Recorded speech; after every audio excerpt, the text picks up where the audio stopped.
بسم اللہ الرحمن الرحیم۔ السلام علیکم، آپ بیواچ نیوز دیکھ رہے ہیں۔ میں ہوں تاج محمد جان۔ آج بڑی اور بریکنگ نیوز، نئے موضوعات، نئی لڑائی۔ 26ویں آئینی ترمیم کو سپریم کورٹ اور سندھ ہائی کورٹ میں چیلنج کر دیا گیا ہے، اس پر بات کریں گے۔ اس کے علاوہ آئینی ترمیم کے بعد چیف جسٹس کی تعیناتی کے لیے 12 رکنی پارلیمانی کمیٹی جو ہے اس کی تشکیل ہو چکی ہے، اور آج اس کا 4 بجے پہلا اجلاس ہے جس میں وہ فیصلہ کریں گے کہ پاکستان کا اگلا چیف جسٹس کون ہوگا۔ اس کے ساتھ ہی قاضی فائز عیسیٰ کے سامنے ریڈ لائٹ جل چکی ہے، اور وہ اپنے چیمبر میں چلے گئے ہیں۔ چیمبر میں بیٹھ کر فیصلے کریں گے، کام کریں گے، جبکہ جسٹس منصور علی شاہ عدالتی کمرہ نمبر 1 میں آ گئے ہیں۔ اور اس کے علاوہ ہمارا موضوع ہوگا عمران خان اقتدار میں آ کر پہلا کام کیا کریں گے، یہ ہے ایک موضوع۔ اور اس کے علاوہ ترامیم کے خلاف عدلیہ کے ساتھ ساتھ عوامی سطح پر یعنی سڑکوں پر بھی لڑائی ہوگی، بلکہ بقول علی امین گنڈا پور یہ ایک جہاد ہوگا۔ تو یہ ہمارے موضوعات ہیں، ان پر تفصیل کے ساتھ آپ سے جو نا بات کروں گا، لیکن تفصیل میں جانے سے پہلے میری آپ سے ریکویسٹ، بی واچ نیوز سچ کے ساتھ کھڑا ہے، سچ کو پروموٹ کر رہا ہے، آپ بھی سچ کی پروموشن میں ہمارا ساتھ دیں، اور بی واچ نیوز کو سبسکرائب کر کے بیل کا آئیکن دبائیں تاکہ جب بھی کوئی ویڈیو اپلوڈ ہو سب سے پہلے آپ تک پہنچے۔ تو چلتے ہیں جی خبروں کی تفصیل کی جانب۔ ابھی آپ کو پتہ ہے کہ آئینی ترامیم جو ہیں وہ پاس ہوئی ہیں، اس کے فوراً بعد حکومت نے جو ہے پارلیمانی کمیٹی 12 رکنی پارلیمانی کمیٹی تشکیل دی تھی، اس کا احوال بھی آپ کے سامنے رکھوں گا۔ لیکن اس سے پہلے زیادہ اہم بات جو ہے وہ یہ ہے کہ یہ آئینی ترامیم جو ابھی حکومت نے منظور کروائی ہیں پارلیمنٹ سے، ان کو نہ صرف سپریم کورٹ آف پاکستان میں چیلنج کر دیا گیا ہے بلکہ سندھ ہائی کورٹ میں بھی چیلنج کر دیا گیا ہے۔ اس کی میں ڈیٹیل آپ کے سامنے رکھتا ہوں۔ محمد انس یہ ایک شہری ہے، درخواست گزار ہے، اس نے اپنے وکیل عدنان خان کے ذریعے سپریم کورٹ میں درخواست دی ہے، اور اس درخواست میں محمد انس جو ہے انہوں نے موقف اختیار کیا ہے کہ قانون سازی پارلیمنٹ کا اختیار ہے، اس میں کوئی شک نہیں، جو 2/3 اکثریت سے قانون سازی کر سکتی ہے، مگر پارلیمنٹ جو ہے اس کو عدالتی امور پر تجاوز کرنے کا کوئی اختیار نہیں ہے۔ یہ اس درخواست میں محمد انس نے کہا ہے، ان ترامیم کو چیلنج کرتے ہوئے۔ پھر انہوں نے کہا جی کہ آئینی ترامیم جو ہیں ان سے آئین کا جو بنیادی ڈھانچہ ہے اس کو جو نا زخمی کیا گیا ہے یا توڑا گیا ہے، اور اداروں کے درمیان اختیارات کی تقسیم کے خلاف ہے۔ یہ ترامیم یا ترمیم جو ہے بنیادی حقوق اور عدلیہ کی آزادی کے منافی قرار دے کر ان ترامیم کو کالعدم قرار دیا جائے، یہ درخواست میں کہا گیا ہے۔ اور اس کے علاوہ چیف جسٹس کی تعیناتی کا طریقہ کار جو ہے اس پر بھی اس درخواست میں سوال اٹھایا گیا ہے۔ پہلے جوڈیشل جو کمیشن ہے وہ چیف جسٹس کی تعیناتی کرتا تھا، لیکن اب وہ طریقہ تبدیل کر کے حکومت نے جو ہے نا یہ اپنے اختیار اپنے ذمہ لے لیا، یہ اختیار چیف جسٹس کی تعیناتی کا۔ تو یہ سارے معاملات ہیں، ان کو لے کر جو ہے نا محمد انس نامی یہ شہری جو ہے اپنے وکیل عدنان خان کے ذریعے سپریم کورٹ میں پہنچ گیا ہے، اور اس نے ان ترامیم کو چیلنج کر دیا ہے۔ اسی طرح سندھ ہائی کورٹ میں بھی کراچی کے ایک وکیل ہیں الہی بخش ایڈوکیٹ، انہوں نے بھی یہ جو آئینی ترامیم ہے ان کو چیلنج کر دیا ہے، اور وفاق اور وزارت قانون اور دیگر کو فریق بناتے ہوئے انہوں نے بھی یہی موقف جو نا اپنایا ہے اپنی درخواست میں، جس کا ذکر میں نے ابھی آپ کے سامنے کیا ہے۔ اچھا جی، میں نے آپ کو اپنے رن ڈاؤن میں بتایا تھا کہ یہ آئینی ترامیم جب منظور ہوئی ہیں اس کے فوراً بعد حکومت نے ایکشن کیا، ان پر عمل درآمد شروع کر دیا، اور نئے چیف جسٹس کی تعیناتی کے لیے 12 رکنی خصوصی پارلیمانی کمیٹی جو ہے نا وہ بھی تشکیل دے دی گئی ہے، اور اس کا نوٹیفیکیشن بھی جاری کر دیا گیا ہے۔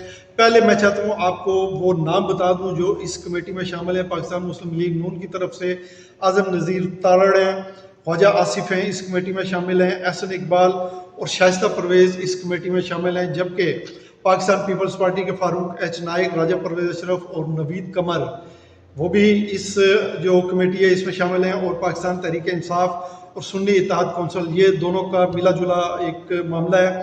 ان سے اس جماعت سے پی ٹی آئی سے بیرسٹر علی ظفر اور بیرسٹر گوہر جو ہیں ان کو کمیٹی میں شامل کیا گیا ہے، جبکہ صاحبزادہ حامد رضا جو ہے نا وہ سنی اتحاد کونسل کی طرف سے اس کمیٹی میں شامل کیے گئے ہیں۔ اور اسی طرح جمعیت علماء اسلام فضل الرحمان گروپ کے کامران مرتضیٰ وہ بھی اس کمیٹی کے ممبر ہوں گے، جبکہ ایم کیو ایم جو ہے اس کی طرف سے رانا انصار، یہ خاتون ہے غالباً رانا انصار، ان کو شامل کیا گیا اور یہ 12 رکنی کمیٹی ہے۔ اب اس 12 رکنی کمیٹی کا جو سٹرینتھ ہے اس میں سے 2/3 جو اکثریت ہے وہ جس کو نامزد کرے گی وہی چیف جسٹس ہوگا۔ چیف جسٹس کے لیے 3 نام جو ہیں وہ اس کمیٹی کے سامنے رکھے جائیں گے۔ اب ایک تو خبر یہ ہے کہ چیف جسٹس جو ہے موجودہ جسٹس قاضی فائز عیسیٰ وہ اس امر کے پابند ہیں کہ وہ فوری طور پر آج رات 12 بجے سے پہلے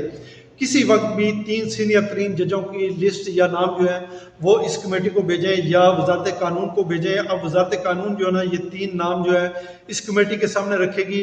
اب اس کمیٹی کا اجلاس جو ہے آج ہی 4 بجے طلب کر لیا گیا ہے اور کہا یہ جا رہا ہے کہ آج کے دن ہی پاکستان کے سپریم کورٹ کے جو چیف جسٹس ہیں نئے ان کا تقرر کر دیا جائے گا، ان کا انتخاب کر لیا جائے گا۔ اب یہ 3 نام کون کون سے ہیں؟ ایک تو سب سے سینئر جو فاضل جج صاحب ہیں جسٹس منصور علی شاہ، وہ آپ کو پتہ ہے، اس پر مجھے کچھ کہنے کی ضرورت نہیں ہے۔ جسٹس منیب اختر اور تیسرے جج ہیں یحییٰ افریدی۔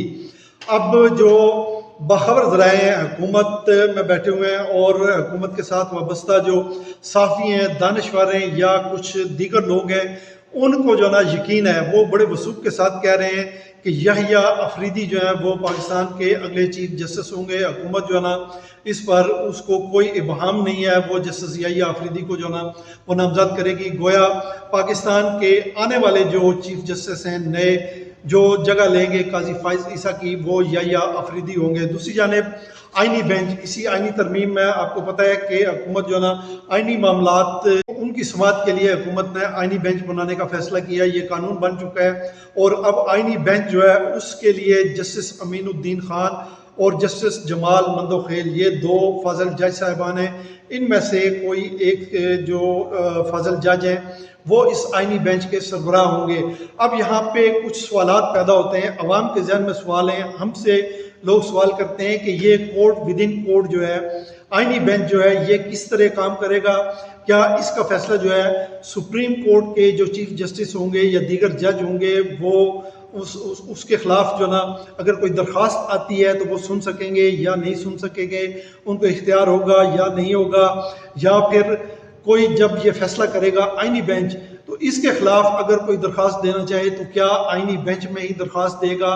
اس طرح کے کافی سارے سوالات جو نا لوگ اٹھا رہے ہیں، لیکن میں آپ کو یہاں پر بتاتا چلوں کہ آئینی ترمیم جو ہوئی ہے اس میں جو نا یہ واضح کر دیا گیا ہے کہ آئینی بینچ کی جانب سے آئینی بینچ جو فیصلہ کرے گا کسی آئینی معاملے پر وہ کہیں پر چیلنج نہیں ہو سکے گا، اس کو کوئی بھی چیلنج نہیں کر سکے گا۔ تو یہ جواب ہے میرا ان لوگوں کو جو اس طرح کے سوالات اٹھا رہے ہیں جن کا اظہار میں نے ابھی آپ سے کیا ہے۔ اچھا جی، ان آئینی ترامیم کے بعد آپ کو پتہ ہے کہ جسٹس قاضی فائز عیسیٰ ان کو نہ تو ایکسٹینشن ملنی ہے اور نہ ہی ان کی مدت ملازمت جو ہے اس میں کوئی توسیع کی جانی ہے، کیونکہ یہ جو ترامیم منظور ہوئی ہیں ان میں کوئی ایسی شک نہیں تھی، بلکہ وہ پہلا مسودہ جو تھا اس میں اس طرح کی شکیں تھیں اور ان کو ختم کروایا گیا۔ مولانا فضل الرحمان جو کہتے ہیں جی کہ میں نے سانپ کا زہر نکال دیا، وہ زہر یہی تھا کہ قاضی فائز عیسیٰ کی ایکسٹینشن یا ان کو جو نا ان کی مدت ملازمت میں اضافہ وہ انہوں نے اس جو آئینی ترامیم ہے ان میں سے اس کو منہا کروایا تھا۔ تو اس کے بعد جو نا اب آج بروز منگل 22 اکتوبر کو قاضی فائز عیسیٰ جو ہیں وہ اپنے چیمبر میں چلے گئے ہیں، وہ اپنے چیمبر میں بیٹھ کر ورک کریں گے، کام کریں گے، وہیں پہ وہ اپنے فیصلے لکھیں گے، جو کچھ بھی ان کے سامنے معاملات ہوں گے اس پر ان کی جو رائے ہوگی یا جو فیصلہ ہوگا وہ اپنے چیمبر میں ہی بیٹھ کر کریں گے۔ جبکہ دوسری طرف منصور علی شاہ صاحب جو ہیں سینئر ترین جج وہ کمرہ عدالت نمبر 1 میں منتقل ہو چکے ہیں۔ کمرہ عدالت نمبر 1 میں منتقل ہونے کا مطلب کیا ہے یہ آپ بخوبی جانتے ہیں۔ اسی طرح فاروق ایچ نائک جو نا ان کا کہنا تھا کہ ترامیم کو چیلنج کرنے والے چیلنج کریں گے، اور یہ جنہوں نے چیلنج کرنا تھا وہ میں آپ کو بتا چکا ہوں، یہ ابھی ابتدا ہے۔ اور پاکستان تحریک انصاف اور ان کی ہم خیال کوئی جو جماعتیں ہیں وہ بھی ان آئینی ترامیم کو سپریم کورٹ میں اور دیگر عدالتوں میں چیلنج کرنے کا ارادہ رکھتی ہیں۔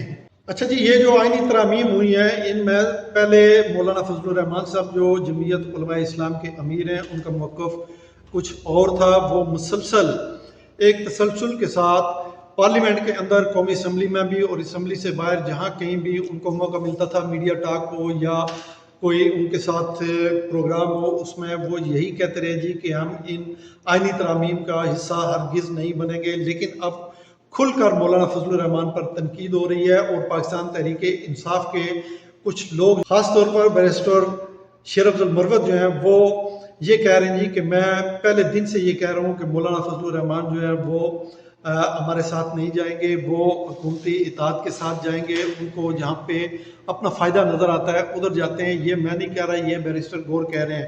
یا دوسری جانب ضمیر فروشوں کو نشان عبرت بنائیں گے. یہ خیبر پختونخوا کے جو مشیر اطلاعات ہیں بیرسٹر صاحب وہ بھی یہ کہہ رہے ہیں. چیف منسٹر خیبر پختونخوا علی امین گنڈا پور انہوں نے بھی اسمبلی میں خطاب کیا اور اس خطاب کے دوران جو ہے انہوں نے بڑے دبنگ طریقے سے کچھ باتیں کہی ہیں. وہ ساری آج رپورٹ ہوئی ہیں، اخباروں میں موجود ہے. اس کا کرکس یہ ہے، اس کا نچوڑ یہ ہے کہ علی امین گنڈا پور جو کہہ رہے ہیں کہ ہم یہ آئینی ترامیم کسی صورت نہیں مانیں گے. ان کو عدالتوں میں بھی چیلنج کیا جائے گا اور سڑکوں پر بھی ان کو چیلنج کیا جائے گا. بلکہ انہوں نے کہا جی کہ یہ اب ایک جہاد بن چکا ہے. انہوں نے اس کو جہاد کا نام دیا ہے. انہوں نے کہا جی کہ پاکستان کے عوام جمہور جو ہے وہ بھی اس کو نہیں مانتے اور ہم بھی جو نا پاکستان کے جمہور کے ساتھ مل کر ان آئینی ترامیم کے خلاف بھرپور احتجاج کریں گے. دوسری جانب وکلا جو ہیں وہ بھی تیاری کر رہے ہیں. سپریم کورٹ بار کونسل کے سابق صدر جو ہیں احمد خان، وہ پاکستان تحریک انصاف کے رہنما بھی ہیں، انہوں نے الگ سے جو نا ان آئینی ترامیم کے خلاف وکلا کی تحریک شروع کرنے کا اعلان کر دیا ہے. یعنی ایک طرف جو نا سیاسی لوگ ہوں گے، سیاسی جماعتیں ہوں گی. سیاسی جماعتیں اب اس میں دیگر کون سی جماعتیں، لیکن سب سے بڑی جماعت تو پاکستان تحریک انصاف ہے جس نے اعلان کیا ہے کہ وہ ان ترامیم کے خلاف جو نا احتجاج کرے گی، بھرپور احتجاج کرے گی. اور دوسری جانب وکلا کا میں نے آپ کو بتایا ان کا الگ سے جو نا یہ اعلان سامنے آیا ہے اور وہ بھی یہی کہہ رہے ہیں جی کہ ہم جو نا اپنی عدلیہ کو جو نا وہ کسی طرح بھی اپاہج نہیں ہونے دیں گے اور ان آئینی ترامیم کے خلاف بھرپور جنگ لڑیں گے. تو یہ تھی اب تک کی تازہ ترین. دیکھتے رہیے بی واچ نیوز. مجھے دیجیے اجازت. جہاں پر رہیں خوش رہیں، اپنا خیال رکھیے گا، اپنے ارد گرد کے لوگوں کا خیال رکھیے گا. آپ کا بہت بہت شکریہ. اللہ حافظ.